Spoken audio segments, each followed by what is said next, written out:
Evolution. It's this incredible story that played out over millions and millions of years. So how on earth can we know what happened? I mean, none of us were there to see it, right? Well, it turns out the clues are everywhere, hidden in plain sight all around us. It's kind of like being a detective showing up at the scene of a very, very old crime. The evidence is right there, you just have to know where to look. And that's what biologists call indirect evidences for evolution, and that's exactly what we're going to investigate today. So that brings us to the big question, the one we're trying to answer. If this whole evolutionary process happened way back in the past, what can we actually see and touch and analyze in the world today? Where are the fingerprints of this ancient process? Okay, so here's our game plan. Our investigation is going to follow 4 major lines of evidence. First up, we'll dive into anatomy, looking at the common blueprints of life. Then, we'll check out the clues from our shared past in embryology. After that, we're going to follow the DNA trail with molecules. And finally, we'll piece together a giant world map puzzle using biogeography. Our first stop is comparative anatomy. This is where we start uncovering clues that are hidden within the very structures of living things. And honestly, this is where the evidence gets super visual and really intuitive. And that leads us to a pretty weird question that sounds almost like a riddle. How is a human arm, something we use for grasping and building, anything like a whale's flipper, which is designed for steering through the ocean? The answer is, well, it's a perfect window into how evolution works. The answer lies in this idea of homologous structures. Here's the key. These are structures that have the same basic blueprint because they were inherited from a common ancestor. But over millions of years, that one shared design got modified and adapted for totally different jobs in totally different environments. And this picture illustrates that perfectly. Just look at these forelimbs. They all share the exact same fundamental bone pattern. You've got one big bone up top, the humerus, followed by 2 bones in the forearm, the radius and ulna, then the wrist bones, and finally, the 5 digits. This 5-digit plan, called the pentadactyl limb, is like a family signature, a clear sign of shared ancestry that evolution has tweaked for grasping, walking, swimming, and even flying. Now, to really wrap your head around homologous structures, it really helps to compare them to their opposite, analogous structures. So let's break it down. Homologous, same origin, different job. Analogous, different origin, but the same job. It's a really important distinction that shows 2 completely different ways evolution can work.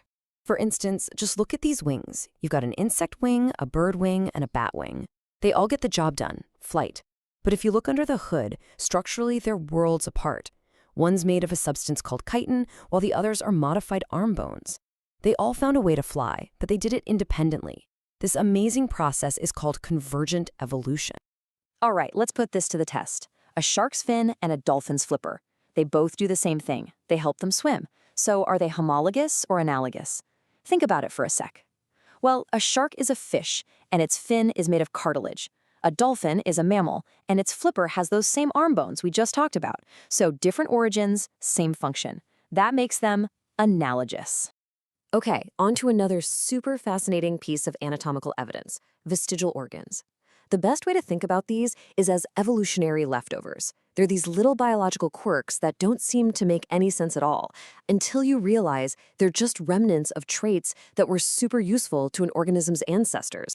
And the examples are just wild. In humans, we have an appendix, which was probably useful for an ancestor that ate a lot more plants. And of course, the coccyx, our tailbone. And why in the world would a whale, which has no back legs, have tiny little pelvic bones just floating around inside its body? Or why did pythons have these little spurs right where their ancestors' legs would have been? These things are biological mysteries without the context of evolution. Here is a fantastic visual example. On the left, you've got a bird's eye with its nictitating membrane. It's basically a see-through third eyelid that sweeps across to clean and protect the eye. Now look at the image on the right, the human eye. See that little pink fold in the corner? Yep, that's what's left of ours. A tiny, undeniable trace of our evolutionary heritage. All right, time to move on to our second line of evidence. We're shifting gears from adult anatomy to the secret world of embryos, where we find these amazing family resemblances long before anyone is even born. Just take a look at this. These are the early embryos of a fish, a chick, a tortoise, and a human. Seriously, can you even tell them apart? It's pretty much impossible, isn't it? This mind-blowing similarity in the earliest stages of life points directly to a shared developmental toolkit that we all inherited from a common ancestor. So, what are these similarities we're seeing? Well, as embryos, all of us vertebrates, yep, including humans, temporarily grow these things called pharyngeal arches. They look a lot like the gill slits on fish. We also grow a tail that extends past our anus. In fish, those arches become gills. In us, they develop into parts of our jaw and inner ear. And our tail, it shrinks down to become our tailbone. We are literally watching ancient history play out during our own development. This observation led a 19th century biologist named Ernst Haeckel to come up with a really famous and very catchy phrase: ontogeny recapitulates phylogeny. It sounds complicated, but it basically just means that an organism's development seems to replay its entire evolutionary history. Now, we know today that this isn't literally true. A human embryo doesn't actually become a fish and then a reptile. But Haeckel's core insight is still incredibly powerful. What's really going on is that our development still uses ancient genetic instructions. These early stages look so similar because we're all running on a very old, very conserved genetic program that's been passed down for eons. And speaking of ancient genetic programs, that brings us perfectly to our third and, you could argue, our most powerful line of evidence. Here, the clues aren't in bones or embryos. They're written in the code of life itself, our DNA. The really mind-blowing thing here is that the genetic code is universal. From the simplest little bacterium to a giant blue whale to you and me, the basic process is identical. DNA holds the blueprint, RNA carries the message, and proteins get built using the exact same three-letter words called codons. This shared language is just overwhelming evidence that all life on Earth shares a single common ancestor. We can even measure how closely related species are by comparing their proteins. Take a protein called cytochrome C. It's essential for making energy. As you can see in this chart, human cytochrome C is almost 100% identical to a chimp's, which tells us we share a very recent common ancestor. It's less similar to a mouse's and even more different from a chicken's. This molecular clock lines up perfectly with the family tree suggested by bones and fossils. It's incredible. Okay, for our final piece of the puzzle, we're zooming way, way out, from the tiniest molecules to the entire planet. This is biogeography, the study of where different species live, and it shows us how the slow, epic dance of the continents has literally written the story of life.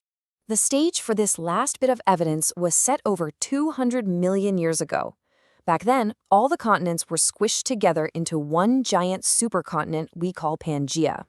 But over millions of years, the forces of plate tectonics started ripping it apart, first into a northern and southern chunk, and eventually into the world map we know today. This continental drift split up populations and sent them on their own separate evolutionary adventures.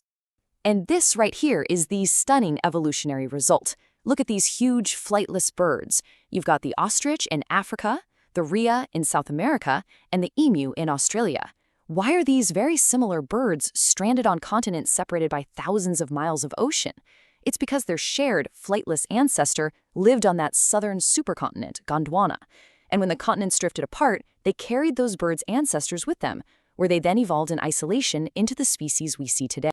So what's the big takeaway from all this? We've looked at 4 completely different lines of evidence, from the bones on our arms, to the shapes of our embryos, to the very code in our cells, and the layout of life across the planet, and they all point to the same powerful conclusion. Evolution isn't just a story told by old fossils. It's a story that is being written right now in every single living thing on this earth.